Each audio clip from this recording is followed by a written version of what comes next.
Olá, muito bom dia. Eu sou o Marcelo. Estamos começando mais um E-Saúde aqui pela Rede Massa. Hoje a gente vai fazer uma entrevista com o Dr. Rafael Pires. Dr. Rafael Pires, que é médico cirurgião plástico, formado pelo Instituto Ivo Pitangui, um dos maiores institutos do mundo em cirurgia plástica. Ele também é staff do Hospital Universitário Regional dos Campos Gerais e vai estar falando um pouquinho com a gente hoje sobre abdominoplastia. Bom dia. Bom dia, tudo bem? Tudo bom? Dr. Rafael Pires, a gente está numa era onde se busca muito o corpo perfeito, principalmente as mulheres. A gente queria um pouquinho saber sobre os procedimentos que podem ser feitos para chegar perto ou próximo desse corpo perfeito na cirurgia plástica. Então, hoje em dia, a gente tem diversos procedimentos, cirúrgicos e não cirúrgicos, para ser feitos para a abordagem da mulher. Principalmente as mulheres pós-gravidez, elas têm procurado cada vez mais a gente para tentar retornar ao corpo que era antes da gestação, né? A gente sabe que a gestação, a mulher tem alteração na taxa de hormônios, alteração no peso, e com isso tem alteração da mama, alteração do abdômen. Então a gente tem diversas cirurgias hoje que podem ser realizadas para melhorar essa alteração que ocorre na gravidez, tá?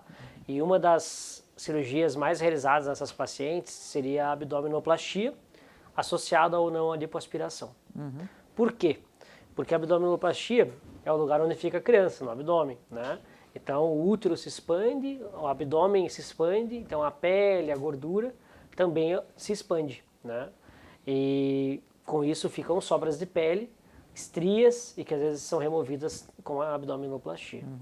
Doutor, o paciente que te procura, assim, ele pode solicitar uma abdominoplastia específica? Quais são os tipos de abdominoplastia existentes? Então, assim, a abdominoplastia clássica que a gente fala é aquela que a gente corta e a gente retira uma grande quantidade de pele abaixo do umbigo. Então, quando a paciente sente, fala, doutor, eu fiquei com uma pochete pós-gravidez, ou teve um grande aumento de peso e emagreceu, mas mesmo assim ficou com uma sobra de pele, principalmente abaixo do umbigo, essa seria a abdominoplastia clássica, tá? Hoje em dia, a abdominoplastia clássica a gente associa sempre à lipoaspiração, porque a lipoaspiração do dorso, dos flancos e do abdômen, a gente consegue ter uma melhora das curvas da mulher, tá? E a gente consegue que essa mulher tenha mais definição de cintura. Um outro tipo de abdominoplastia que a gente tem é a mini abdominoplastia. O que é a mini abdominoplastia? São as pacientes que têm pouca pele para retirar. Às vezes a gente não precisa retirar até o umbigo, e sim a pele abaixo do umbigo. Nessas pacientes, a gente faz um fuso de pele abaixo do umbigo. Tá? Tem um outro tipo de abdominoplastia que a gente chama de abdominoplastia reversa, que a gente tem, não são todos os casos, são muito pouco indicados, mas que a gente faz a cicatriz do abdômen, em vez de lá embaixo, acima do umbigo. Tá? Então, geralmente a gente associa a cirurgia de mamoplastia redutora e puxa essa pele do umbigo para cima, porque às vezes a paciente tem flacidez na região entre o umbigo e a mama, e não entre a sínfise púbica e o umbigo. Doutor, e uma das dúvidas, assim, é quanto ao paciente que está apto a fazer essa cirurgia. Quem é indicado a fazer essa cirurgia? Hoje em dia, a gente, com a pandemia, com o coronavírus, a gente tem sempre optado em pegar pacientes com o índice de massa corporal, o IMC, no máximo até 30, né? Que seriam as pacientes mais saudáveis. Acima de 30 a gente já entra num grau de obesidade grau 1, obesidade grau 2, e que essa paciente teria que perder peso antes de operar, tá? Claro, tem que levar em conta, né? Pacientes pós-bariátricas, por exemplo, são pacientes que procuram a gente também para fazer esse tipo de cirurgia. Às vezes a gente tem que fazer essa cirurgia para diminuir ainda mais o peso ou até mesmo para a higiene da paciente, né? Porque às vezes cai muita pele, sobra muita pele e dificulta a higiene da paciente. Então, algumas pacientes a gente não respeita esse índice de massa corporal, mas porque é para um bem maior. Então, numa balança a gente tem que pesar o que é benefício para a paciente, né?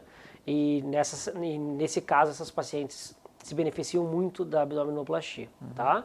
Mas normalmente a gente procura fazer abdominoplastia em pacientes rígidas, com IMC menor que 30, ou seja, um peso ok, que faça parte que seja o ideal para ela, né? E que não tenha nenhum problema de saúde grave para realizar a cirurgia, tá? Cirurgias ou pessoas que não tiveram filho, né? Também podem realizar esse tipo de cirurgia, tá? Não existe uma contraindicação assim absoluta para essas pacientes, né? E pacientes que já operaram também podem realizar esse tipo de cirurgia. Por exemplo, fizeram apendicite ou algum outro tipo de cirurgia também pode, tá? As que a gente tem que levar em consideração são pacientes que têm cicatrizes acima do umbigo. Então, pacientes que têm cicatrizes de colecistectomia, por exemplo, retirada da vesícula, que é aquele corte grande, antigo que se fazia, ou alguns cortes grandes na barriga, acima do umbigo, essas pacientes a gente tem que tomar cuidado na hora de indicar a abdominoplastia, tá? Cicatrizes abaixo do umbigo são cicatrizes que até saem na abdominoplastia. Então, ela melhora até a estética da paciente. Então, o que nos preocupa é pacientes acima do peso, comorbidades, como pressão alta, diabetes, lúpus, algumas outras comorbidades, e pacientes que têm cicatrizes acima do umbigo. Então, doutor, a cirurgia da abdominoplastia, ela não tem como objetivo primário o emagrecimento. Ela seria mais para um contorno corporal? Exatamente. A cirurgia plástica, nenhuma das cirurgias plásticas exige ou tem como objetivo a perda de peso, né? A cirurgia plástica é a melhora do paciente. Então, é a melhora do corpo, é a melhora da mama, é a melhora do contorno corporal, a melhora do desenho do abdômen e nem sempre, né, ou nunca, na verdade, a perda de peso, né? Então, se a paciente chegar no consultório pedindo, doutor, eu preciso emagrecer 4 quilos, tira a pele da minha barriga, eu não vou fazer, né? Então, ela é para melhorar e não para retirar peso, tá? Entendi. E doutor, ainda nas indicações, uma paciente que queira engravidar, ela pode fazer a cirurgia da abdominoplastia? Ela pode fazer sim, tá? Existem alguns trabalhos que mostram que pode ter, se a gente faz a correção da diástase. O que é diástase? Que muitas mulheres nos falam. Quando a paciente já tem filho, ou às vezes há muita gordura intraabdominal, ocorre os músculos reto-abdominais que ficam ao redor do umbigo, tá? Eles podem ficar alargados. E uma das técnicas que a gente usa para cirurgia abdominal ter o contorno corporal, a gente costura, né, os retos abdominais. Então a gente corrige a diástase da paciente. Em mulheres que não tiveram filhos ainda, geralmente a gente não chega a corrigir essa diástase, porque se elas querem ter filho, essa diástase que vai fazer o útero crescer de tamanho e impede, né, que a criança tenha uma restrição de crescimento intrauterino, tá? Então a abdominoplastia pode ser realizado sim em pacientes que querem engravidar, tá? A única coisa que a gente comenta com as pacientes é assim, pode ser que no futuro também tenha excesso de pele e tenha que realizar uma nova abdominoplastia. Entendi. Ainda não fugindo muito dessa parte de indicação, existe uma idade mínima e uma idade máxima para fazer o procedimento? A idade mínima a gente sempre fala que a paciente tem que ter pelo menos 18 anos, né, para a gente ver a quantidade de pele que a paciente vai ter, né, e ela saber se ela quer ter filho ou não quer ter filho, né. E idade máxima, desde que a paciente seja rígida, esteja bem, não tenha nenhuma comorbidade, a gente pode fazer, assim como já fiz pacientes com 65, 66, quase 70 anos de idade, já fizeram essa cirurgia sem intercorrências. Um medo do paciente que procura a cirurgia é a anestesia, doutor. Qual é a anestesia que é usada nesse procedimento e há algum risco para o paciente? Então, assim, a anestesia que a gente geralmente faz, né, quem faz é o anestesista, então o paciente quando nos procura, a gente pede todos os exames de sangue necessários, ultrassom da parede abdominal para ver se não tem hérnia, né? E um eletrocardiograma para passar com um cardiologista e com certeza ele consulta com o anestesista antes de operar. Então, ao consultar com o anestesista, ele consegue tirar todas as suas dúvidas com relação ao procedimento. Geralmente, hoje em dia, a gente faz uma analgesia associada com a perianalgesia. Então, a gente faz uma anestesia, que seria aquela injeção nas costas, para fazer analgesia, ou seja, o paciente acordar sem dor, tá? Associada à anestesia geral. A anestesia geral é uma anestesia extremamente segura, né? O paciente está sob o controle direto do médico, num centro hospitalar, então só realizamos essa cirurgia em ambiente hospitalar, assim como qualquer procedimento na cirurgia plástica. O correto é realizar sempre em centro cirúrgico. Então a gente só faz cirurgia em centro cirúrgico com o anestesista junto conosco. Tá? Muito obrigado, doutor. Agora a gente vai para o intervalo. Logo a gente volta com o papo com o doutor Rafael Pires, falando um pouquinho mais sobre a abdominoplastia. E Saúde. Oferecimento.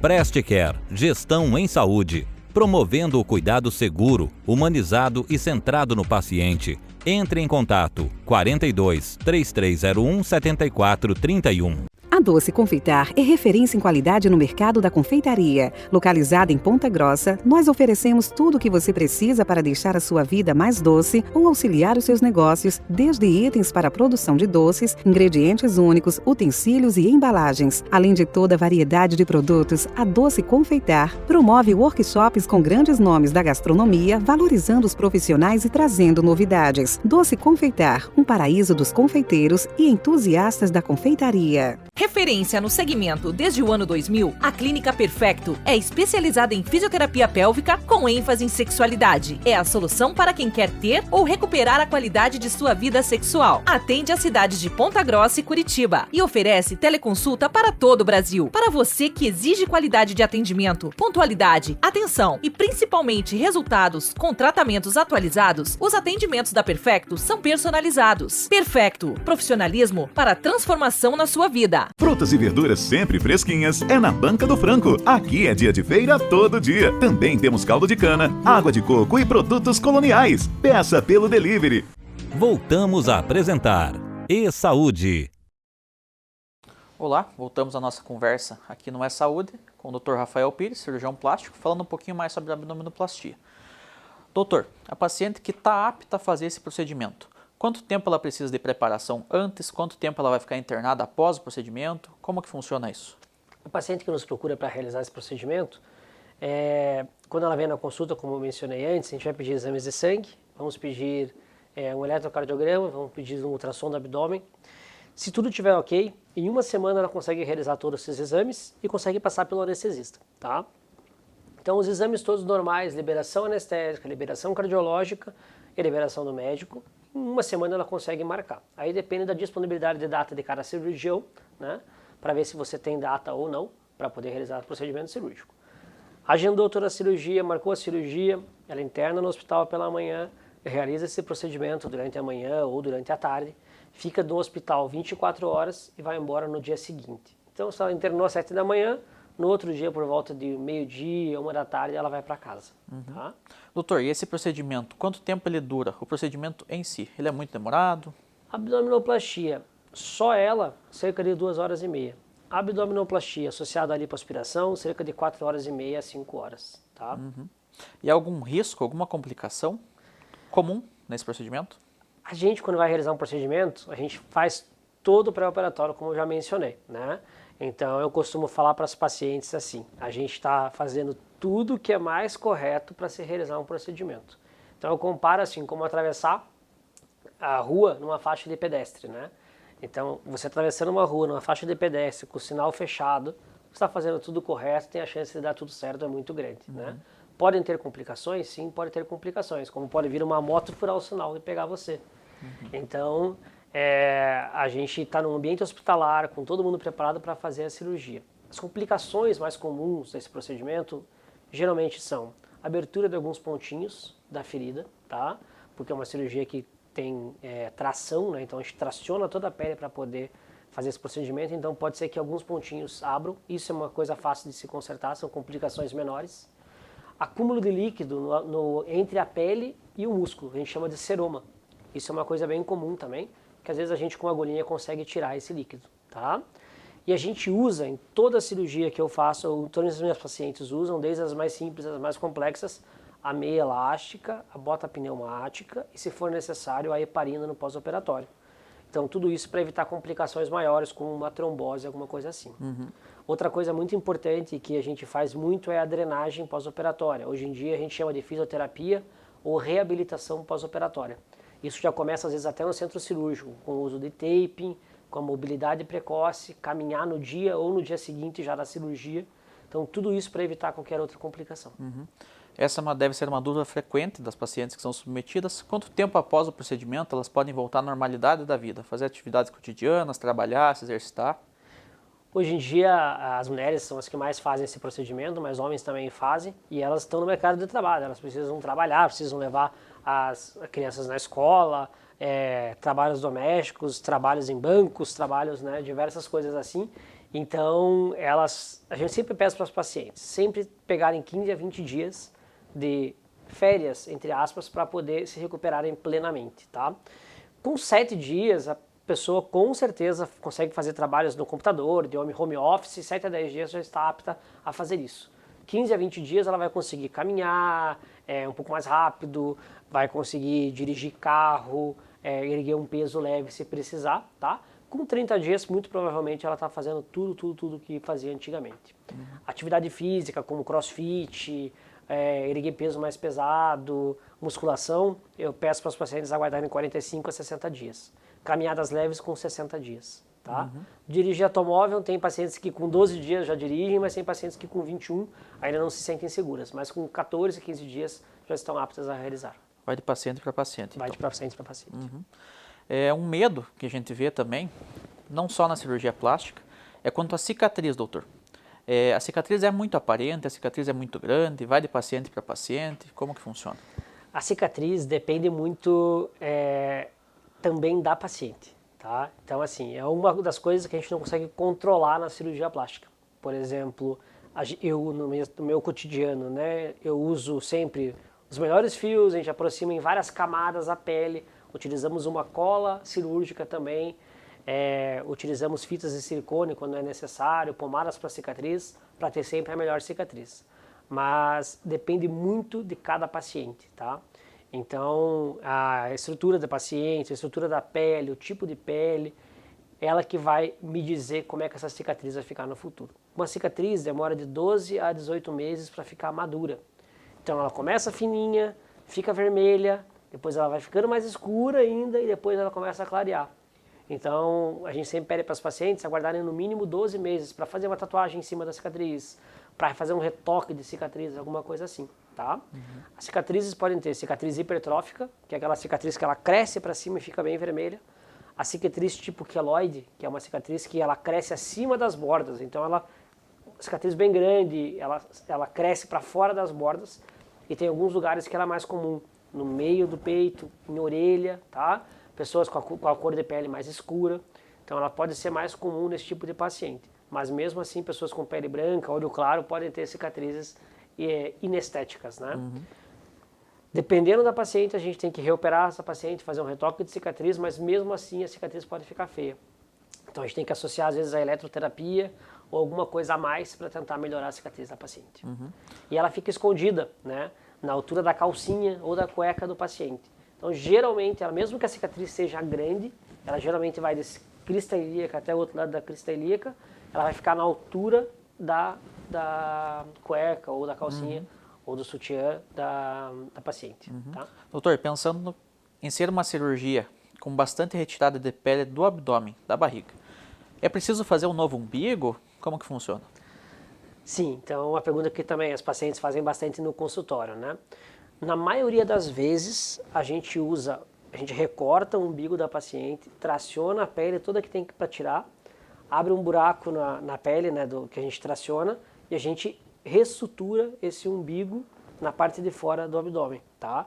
Então, na maioria das vezes, a gente utiliza o mesmo umbigo da paciente.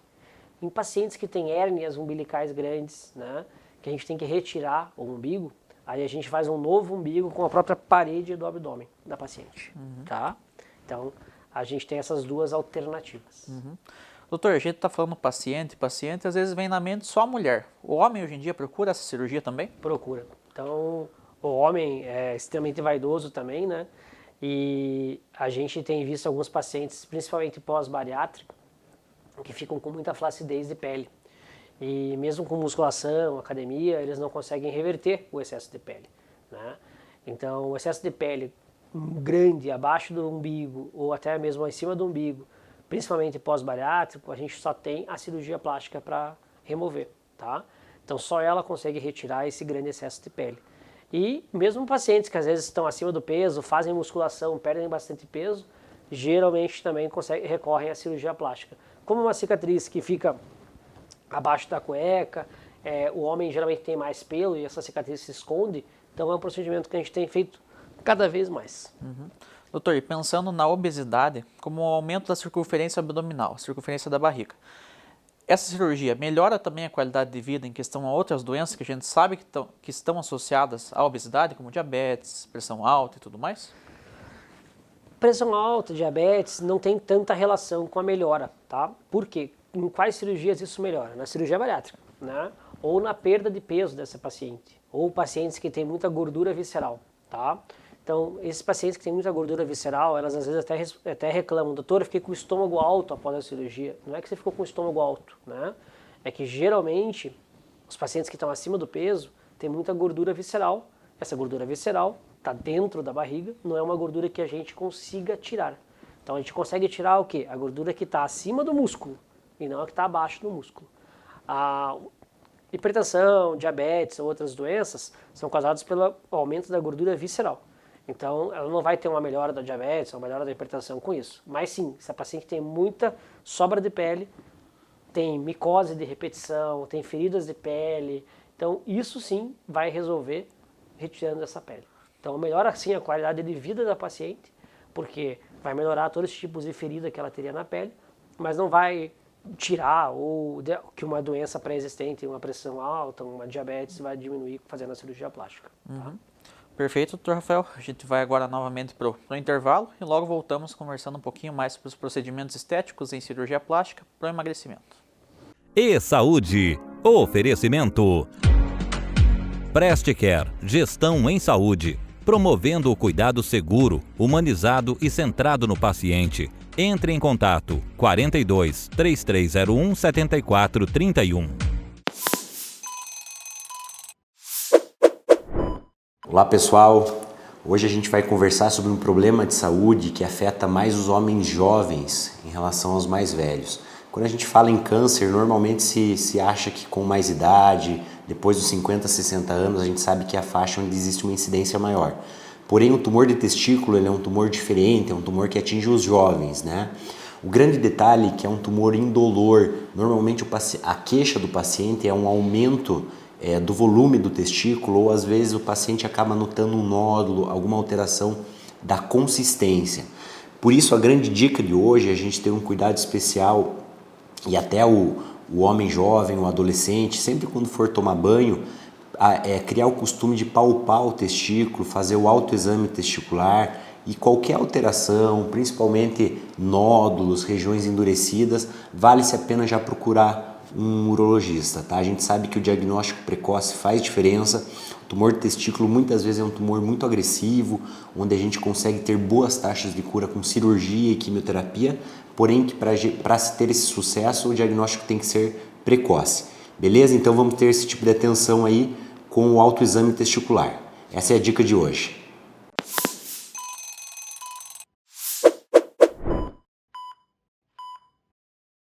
Voltamos a apresentar E Saúde. Então voltamos ao nosso bate-papo com o Dr. Rafael Pires, cirurgião plástico, falando um pouquinho mais sobre os procedimentos estéticos com abdominoplastia. Doutor, a gente já entendeu que é um procedimento bem complexo. O paciente que quer fazer esse procedimento está apto a fazer? Ele precisa ir para um grande centro ou uma cidade como Ponta Grossa? Existe ele, já precisa ir muito longe para isso? Não, aqui em Ponta Grossa a gente tem toda a estrutura possível para fazer qualquer tipo de cirurgia, né? Então, aqui em Ponta Grossa a gente só opera em hospitais, né? Então tem diversos hospitais na cidade. Tudo que é necessário para realizar essa cirurgia pode ser realizado aqui. E não, a grande vantagem, antigamente os pacientes iam para um Curitiba ou para algum outro centro fazer cirurgia plástica. Hoje temos diversos ótimos profissionais aqui na cidade. A gente não precisa que a paciente fique pegando uma estrada no pós-operatório recente, ou se tem alguma complicação, correr para algum outro médico, algum outro lugar. Então temos toda a estrutura possível aqui em Ponta Grossa, temos toda a assistência que precisa aqui também. Então a paciente pode realizar esse procedimento aqui sem problema nenhum e com certeza terá um ótimo resultado. Doutor, a gente sabe que alguns procedimentos são feitos justamente com um enxerto de gordura. Essa gordura que é retirada no procedimento da abdominoplastia pode ser usada em outro lugar? Sim, é uma coisa que está em voga e muita gente tem usado. Então, quando a gente faz a abdominoplastia, geralmente a gente começa com a paciente de costas, tá? Por quê? Porque a gente faz uma lipoescultura da parte do dorso, né? E dos flancos, onde incomoda muitas pacientes. E a gente usa essa gordura muitas vezes para remodelar o bumbum.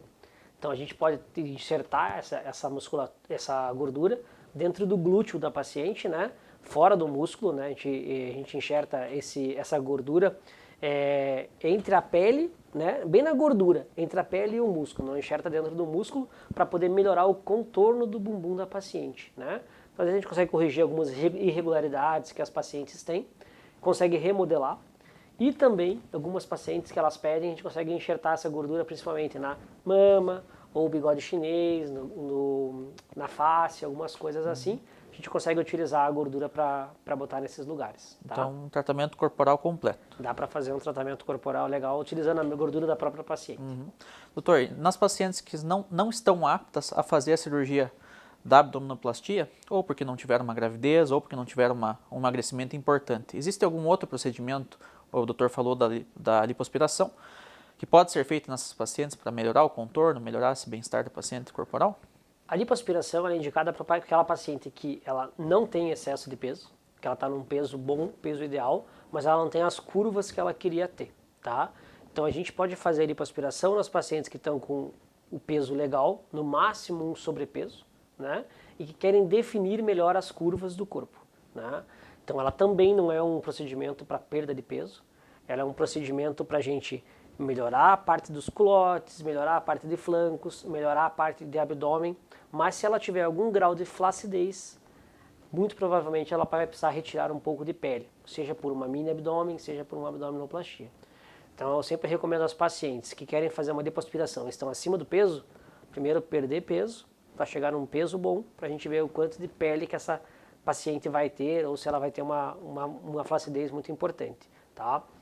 Fazer lipoaspiração em pacientes muito acima do peso, a paciente não vai ficar feliz com o resultado e você aumenta muito a chance de ter irregularidades na parede abdominal, irregularidades de contorno corporal. Então, para as pacientes que querem fazer qualquer tipo de cirurgia plástica, seja lipoaspiração, seja abdominoplastia, a gente sempre recomenda ter um estilo de vida saudável, né? Dieta, exercício físico, isso também é aconselhado mesmo após a cirurgia plástica. Muitas pacientes perguntam, doutor, essa gordura da lipo, quando eu faço, ela não volta ou ela vai voltar? Né? Uma coisa que elas me perguntam bastante. Claro que volta. Né? Comeu de novo, deixou de ter uma vida regular, deixou de fazer exercício físico, essa gordura vai voltar. Né?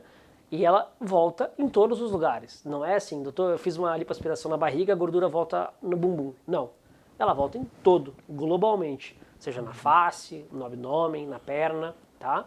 Então, se você não manter seu estilo de vida, você vai necessitar, às vezes, de um outro procedimento. Tá? Então, deixando claro que a cirurgia plástica não faz milagre, né? Precisa de uma associação entre a mudança do hábito de vida e da cirurgia plástica. Com certeza, né? Até eu brinco no consultório, né? Doutor, eu quero um corpo perfeito. Eu falei, perfeito só Deus, né? Milagre é só Deus. A gente tenta a cirurgia plástica, tenta melhorar a autoestima, melhorar a qualidade de vida. A gente tenta trazer isso para o paciente, mas nunca assim prometendo resultados milagrosos, né? Pois tem algumas coisas que a gente realmente não consegue. E tentar ser o mais honesto e ético com o paciente, isso é extremamente importante. Muito obrigado, Dr. Rafael. Foi muito esclarecedor, certamente, para todo o público, as suas explanações. Gostaria de agradecer. Obrigado. E lembrando agora que vocês podem acompanhar, além da entrevista do Dr. Rafael, outros conteúdos da E-Saúde. E a gente também tem a revista desse mês, que seria do mês de julho de 2021, com a capa do Dr. Caio Souza. Tudo a ver com o nosso assunto daqui.